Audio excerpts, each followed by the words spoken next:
High বন্ধুরা, বাংলা রসুই ঘরে আপনাদের সবাইকে স্বাগত। আমের পাটিসাপটা, এই সময় এটা কিন্তু খুবই উপযোগী, নতুন ধরনের। তো চলুন শুরু করি। পাটিসাপটা করার জন্য পাটিসাপটার গোলাটা প্রথমে তৈরি করে নিতে হবে। তার জন্য আমি এখানে নিচ্ছি 2 বাটি চালের গুঁড়ো। আপনারা যাতে করে দেবেন সেই অনুযায়ী মাপটা নেবেন। আমি বাটিতে নিচ্ছি। আমি এখানে গোবিন্দভোগ চালের গুঁড়ো নিয়েছি বাড়িতে করে, আপনারা চাইলে মার্কেট থেকে নিতে পারেন। আর নিয়ে নিচ্ছি 2.5 কাপ ময়দা। চালের গুঁড়ো ময়দা দুটো সমান সমান নিলে অনেক সময় পাটিসাপটা শক্ত হয়ে যায়, তাই আমি এখানে ময়দাটা একটু বেশি নিচ্ছি। আপনারা যদি মনে করেন তাহলে 2 কাপ ময়দা, 2 কাপ চালের গুঁড়ো এবং 1/2 কাপ সুজিও দিতে পারেন। এবার দিয়ে দিচ্ছি 1 বাটি পাউডার সুগার। আপনারা যেরকম মিষ্টি পছন্দ করেন সেরকম কম বেশি দিয়ে নেবেন। দিয়ে দিচ্ছি 1 চিমটে নুন। পাটিসাপটায় কিন্তু 1 চিমটে নুন না দিলে কিন্তু টেস্ট ভালো হয় না। এবার আমি এটা দুধ দিয়ে গুলে নেব। দুধ দিয়ে গুললে এই পাটিসাপটার টেস্ট ভালো হয়। যে কোনো পাটিসাপটায় যদি দুধ দিয়ে গোলেন তাহলে কিন্তু খেতে ভালো হয়। যদি দুধ না থাকে বা না দিতে চান তাহলে জল দিয়ে গুলে একটু পাউডার মিল্ক দিয়ে দিতে পারেন, তাহলে কিন্তু টেস্টটা ভালো হবে। এবার এটা ভালো করে মিশিয়ে নেব। দেখুন মিশিয়ে নিয়েছি, এরকম ঘনত্বের হয়েছে। এটা যেহেতু চালে গুঁড়ো আছে পরে একটু ঘন হয়ে যাবে, তাই আমি এরকম রেখেছি। এবার এটা আমি 1 ঘন্টা রেস্টে রেখে দেব।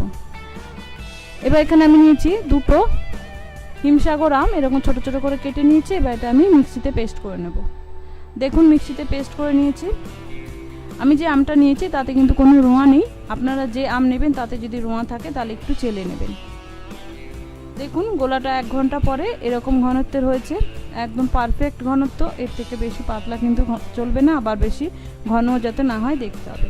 এবার যে ম্যাঙ্গো পিউরিটা করে রেখেছিলাম তার থেকে কিছুটা আমি এই গোলাতে দিয়ে দিলাম এবং কিছুটা রেখেছি, সেটা পরে কাজে লাগবে।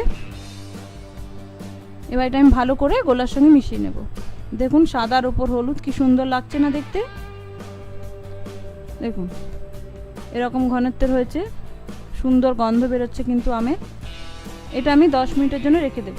এবার আমি পুরটা করে নেব। তার জন্য নিয়ে নিলাম 2 হাতা মতো দুধ।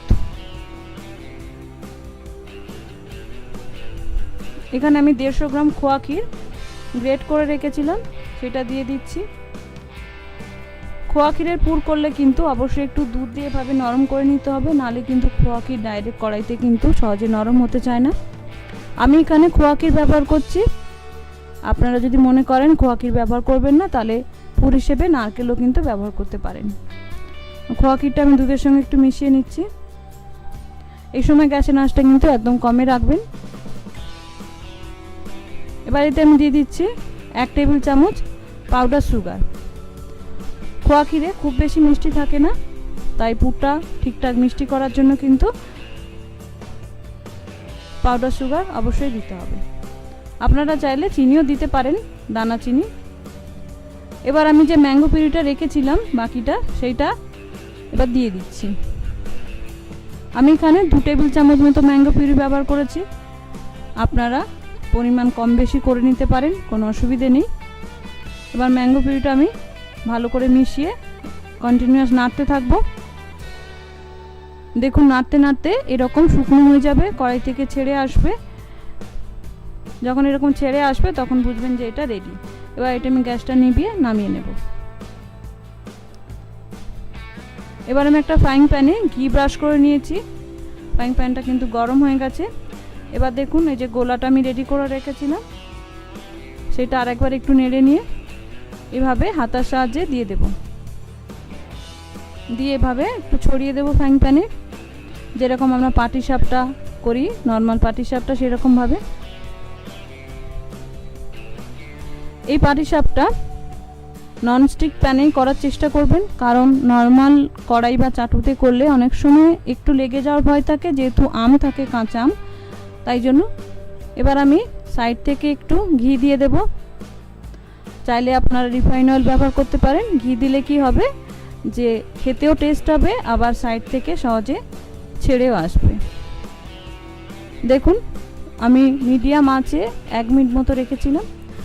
এবার একটু খুন্তি দিয়ে ভাবে সাইড দিয়ে ছাড়িয়ে নেব, যাতে যখন ভাঁজ করব ছিঁড়ে না যায়। এবার আমি যে পুরটা রেডি করেছিলাম সেই পুরটা দিয়ে দিচ্ছি। এভাবে লম্বা করে আমি দিয়ে দিচ্ছি। এবার খুন্তির সাহায্যে আমি এটা ভাঁজ করে নেব। দেখুন এটা কিন্তু খুব ইজিলি উঠে এলো, কোনো রকম কিন্তু চাটুতে আটকে গেল না, ভেঙে গেল না। ননস্টিকিতে করলে কিন্তু একটু আটকাবে না। আমি একটু লাল লাল করেছি, কারণ আমার বাড়ির লোক একটু লাল পছন্দ করে। আপনারা যেরকম পছন্দ করবেন সেরকম করে নেবেন। এভাবে আমি বাকিগুলো করে নেব। তো বন্ধুরা, রেডি আমার আমের পাটিসাপটা। দেখতে দেখুন কালারটা কি সুন্দর হয়েছে, একেবারে গোল্ডেন কালার, দেখেই কিন্তু খেতে ইচ্ছে করবে। তো ভালো লাগলে অবশ্যই আমাকে একটা লাইক দিয়ে উৎসাহিত করবেন, কমেন্ট করে জানাবেন, বন্ধুদের মধ্যে শেয়ার করবেন। আর এই আমের সিজনে অবশ্যই কিন্তু বাড়িতে ট্রাই করবেন। আমার এরকম নিত্য নতুন রেসিপি পেতে চ্যানেলটি সাবস্ক্রাইব করে দেবেন এবং বেল আইকনটি প্রেস করে দেবেন। নমস্কার, ধন্যবাদ, ভালো থাকবেন।